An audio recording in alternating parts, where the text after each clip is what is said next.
మన ప్రభు అయిన రక్షకుడైనటువంటి యేసుక్రీస్తుల వారి పేరిట మీ అందరికీ నా యొక్క హృదయపూర్వక వందనాలు చెల్లిస్తుంటున్నాను. ఈరోజు దేవుని యొక్క వాగ్దానము కీర్తనల గ్రంథము 20వ అధ్యాయము 4వ వచనము. నీ కోరికను సిద్ధింపచేసి నీ ఆలోచన యావత్తును సఫలము చేయును. దేవునికి స్తోత్రం. 20వ కీర్తన చాలా గొప్ప కీర్తన ఉంటున్నది. చాలా కీర్తనలో కొన్ని కీర్తనలు ఇష్టమైంటున్నది.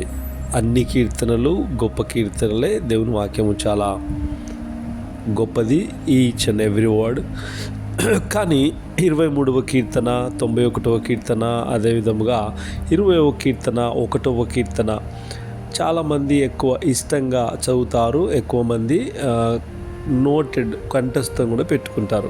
అయితే ఇక్కడ ప్రభు అంటున్నాడు, నీ కోరికను సిద్ధింపచేసి నీ ఆలోచన యావత్తును సఫలము చేస్తాను.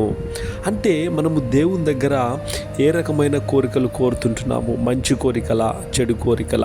ఆ యొక్క కోరిక గనుక దేవుడి దృష్టిలో మంచిదైనట్టయితే అది తప్పకుండా నీ జీవితంలో దేవుడు నెరవేరుస్తాడు. దాని ద్వారా మరి మంచి జరిగేది ఉన్నప్పుడు, దేవుని మహిమార్థమై ఉన్నప్పుడు నీ యొక్క ఆ కోరికను దేవుడు తీర్చేవాడుగా ఉంటున్నాడు.